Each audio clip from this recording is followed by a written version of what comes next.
रिया अपने ऑफिस के पास नया घर ढूंढ रही थी। महीनों की तलाश के बाद उसे एक पुराना नीला बंगला बहुत सस्ते दाम में मिला। ब्रोकर ने मुस्कुराते हुए कहा, मैडम, इतना बढ़िया घर इतने कम दाम में कहीं नहीं मिलेगा। रिया ने हैरानी से पूछा, इतना सस्ता क्यों? वो हल्का सा हंसते हुए बोला, बस पुराना घर है, लोग रहना पसंद नहीं करते। रिया ने ज्यादा सोचे बिना हाँ कर दी। पहली रात शाम को रिया अपने नए घर में शिफ्ट हुई।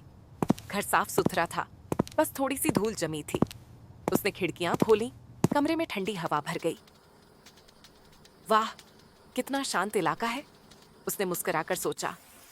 रात के करीब 9 बजे जब वो रसोई में काम कर रही थी, तभी डोरबेल बजी। उसने दरवाजा खोला, सामने कोई नहीं था, सिर्फ ठंडी हवा और पेड़ों की सरसराहट। वो मुस्कुरा दी, शायद किसी ने मजाक किया होगा। वो वापस मुड़ी, लेकिन तभी उसे लगा जैसे पीछे कोई चल रहा हो। धीरे से उसने पलट कर देखा, खाली कमरा। रिया, तू पागल हो रही है, उसने खुद से कहा और खुद को काम में व्यस्त कर लिया। दूसरी रात बाहर हल्की बारिश हो रही थी। रिया देर रात तक अपने लैपटॉप पर डिजाइन बना रही थी।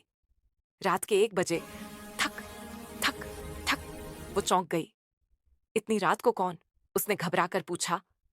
तभी एक बूढ़ी औरत की कांपती आवाज आई, बेटी दरवाजा खोलो, मुझे प्यास लगी है, थोड़ा पानी दे दो। रिया का दिल तेजी से धड़कने लगा। कौन है आप? उसने कांपती आवाज में पूछा। कोई जवाब नहीं। उसने हिम्मत जुटाई और दरवाजा खोला। सामने कोई नहीं था, बस गीला फर्श और हवा में मिट्टी की गंध। उसने झट से दरवाजा बंद किया और अंदर चली गई। लेकिन तभी, बेटी पानी दे दो। इस बार वो आवाज कमरे के अंदर से आई थी। रिया का खून जम गया। रिया ने ठान लिया कि वो अब इन सब चीजों को नजरअंदाज करेगी। लेकिन उस रात बारिश ज्यादा तेज थी और बिजली बार बार जा रही थी। रात के 1:12 पर फिर वही आवाज, थक थक थक। बेटी दरवाजा खोलो, अब मुझे बहुत प्यास लगी है। रिया के रोंगटे खड़े हो गए।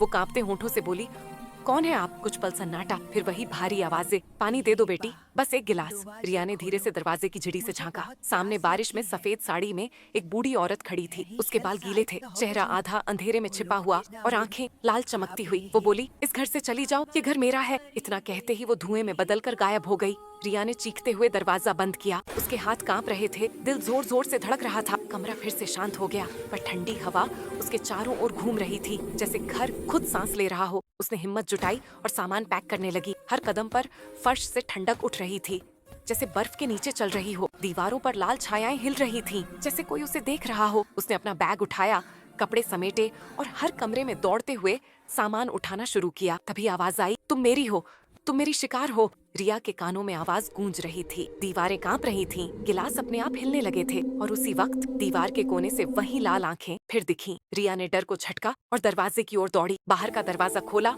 तो ठंडी हवा ने उसके चेहरे को थपथपाया। वो भागी, लगातार भागती रही। पीछे देखा, नीला बंगला जैसे जिंदा हो गया हो। खिड़कियों से आंखें चमक रही थीं और दीवारें धीरे धीरे सांस ले रही थीं। रिया सड़क पर दौड़ती रही। पीछे वो नीला घर खामोशी से खड़ा था, जैसे किसी नई आत्मा के इंतजार में हो। और जो भी उस घर के पास गया, उसे बस एक ही फुसफुसाती आवाज सुनाई दी, तुम मेरी शिकार हो,